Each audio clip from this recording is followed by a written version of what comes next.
Welcome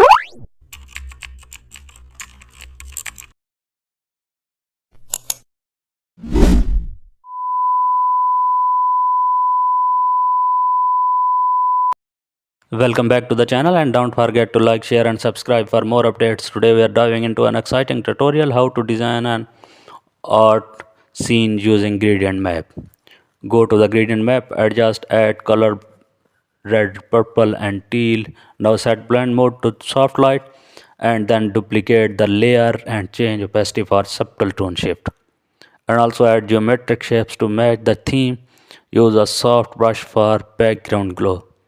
And also add typography using futuristic sans serif font.